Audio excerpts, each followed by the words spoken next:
Wake up.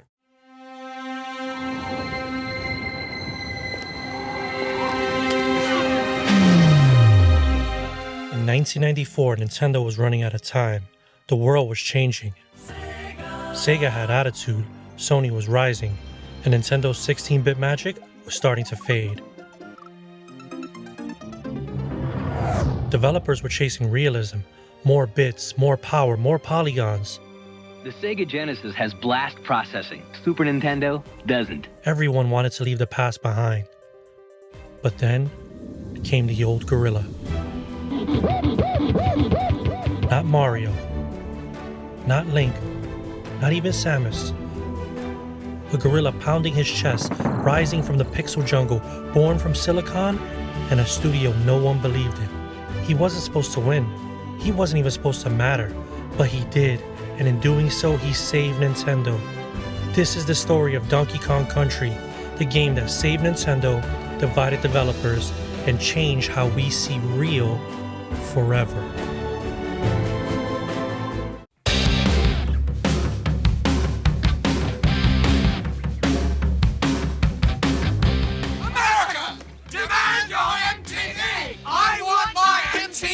I want my MTV. By 1993, Nintendo was on the defensive. Sega's Genesis was cooler. They had Sonic, MTV ads, and a head start in the 90s attitude war. Nintendo needed a miracle. But that miracle didn't come from Japan. It came from a small British studio called Rareware. In the summer of 1993, Tony Harmon from Nintendo of America visited Rare and saw their SGI-rendered brute force demo, which later turned into Killer Instinct. Then he lobbied inside of Nintendo to greenlight a project with Rare, with support from Genyo Takeda and Shigeru Miyamoto. What they proposed was insane. Let's take one of Nintendo's oldest, most forgotten characters, Donkey Kong, and rebuild him entirely in 3D. They weren't just making a game, they were reanimating a legend. But there was one problem. How do you do 3D on the SNES? Rare had invested in Silicon Graphics workstations, SGI, the same kind used in Jurassic Park. They were making 3D models years before 3D consoles were ever ready. That's what we saw with Killer Instinct.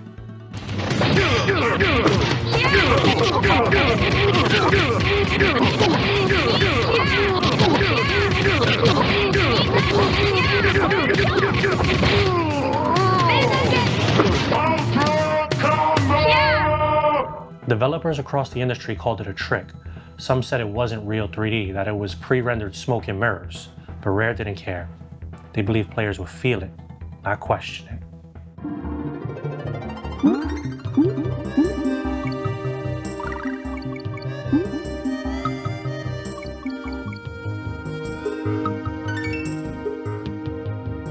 Now, faith is the assurance of things hoped for, the conviction of things not seen.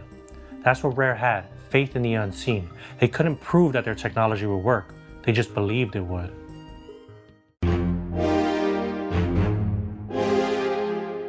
When Donkey Kong Country released in November of 1994, it didn't just land, it erupted. Revitalized a classic just in time to make it on Santa's list. This is a new 3D version of Nintendo's Donkey Kong. More than 2 million have been pre-sold to retailers. The visuals looked impossible for a Super Nintendo to pull off. Players thought it was running on a new console. Some accused Rare of cheating, of lying about the hardware, but they weren't. It was pure SNES, just optimized to perfection.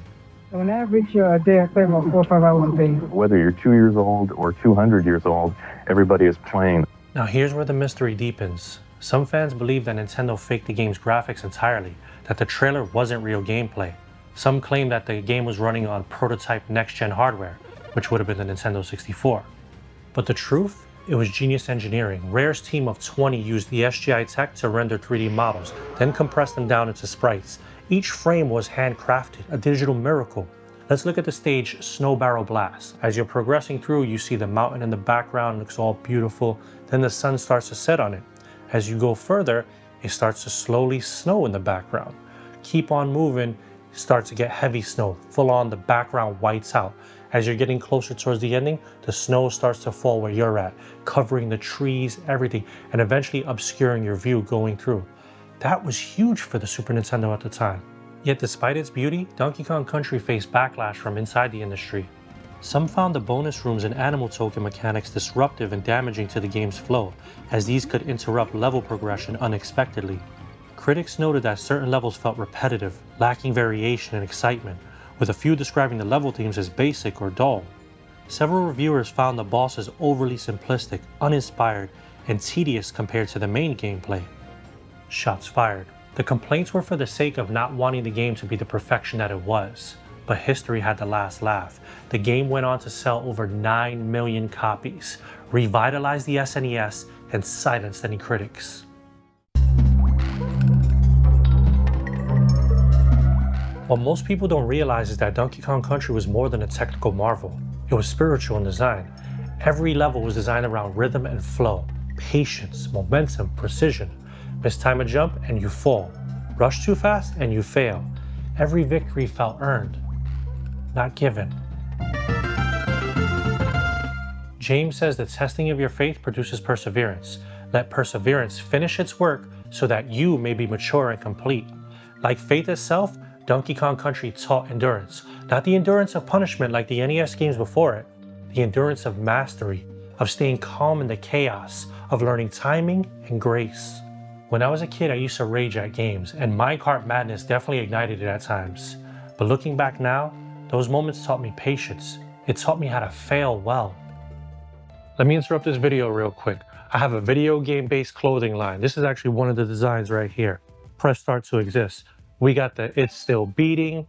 We got the first Portal shirt. We got attack cancel hats. If you're feeling it and you want to grab one, head on over to the link in the description. All right, let's get back to the video.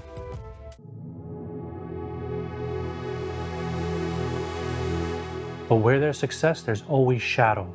Rumors swirled that Shigeru Miyamoto disliked Donkey Kong Country, allegedly saying that gamers will put up with mediocre gameplay if the art is good.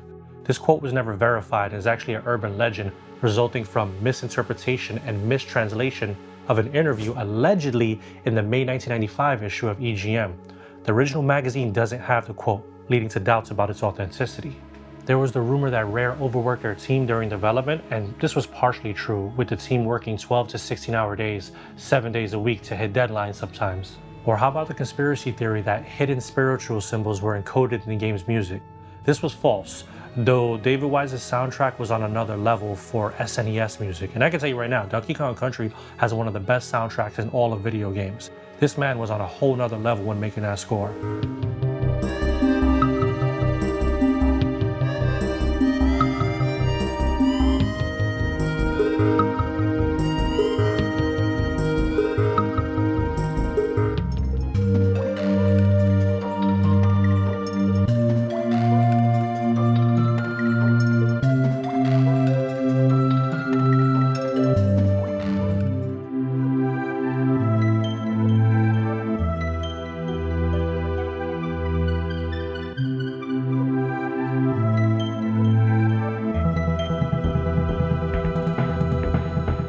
Some players say that the jungle in Donkey Kong Country wasn't just a backdrop, it was a feeling, a living world that breathed with you, that punished greed and rewarded rhythm.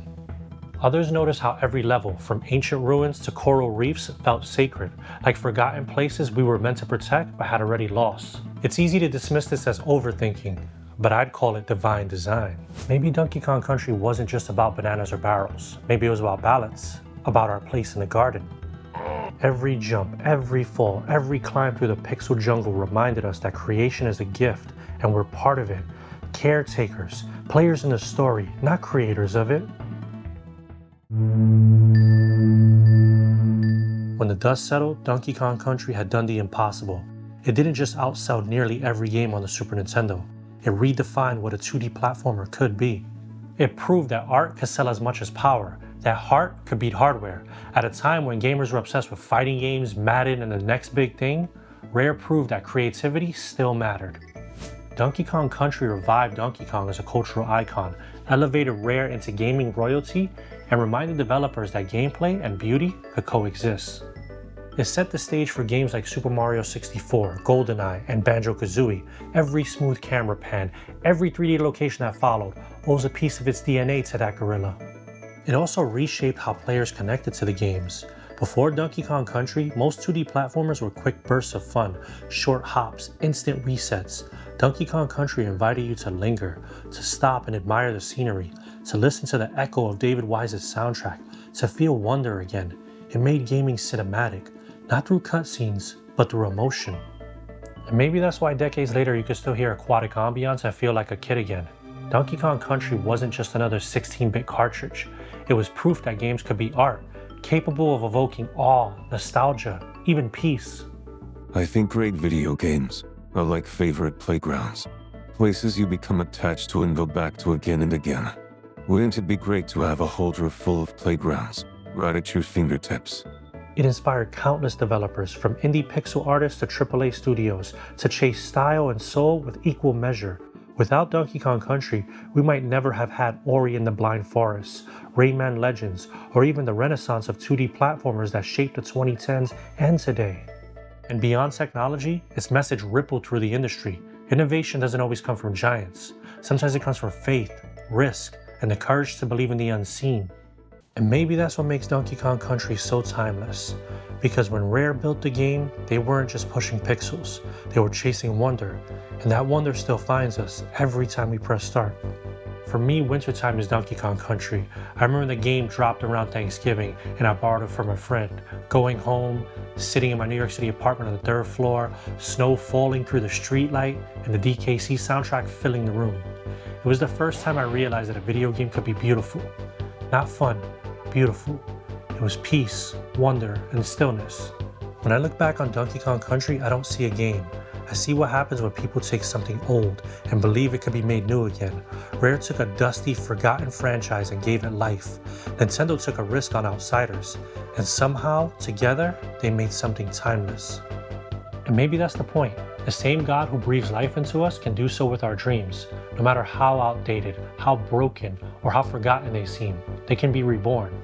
So therefore, if anyone is in Christ, he is a new creation. The old has gone, the new has come. So the next time life feels like a minecart level, remember, you're not falling apart, you're just learning timing. Because faith, like Donkey Kong Country, is all about rhythm. You fall, you rise, you keep running, and eventually, you make it home.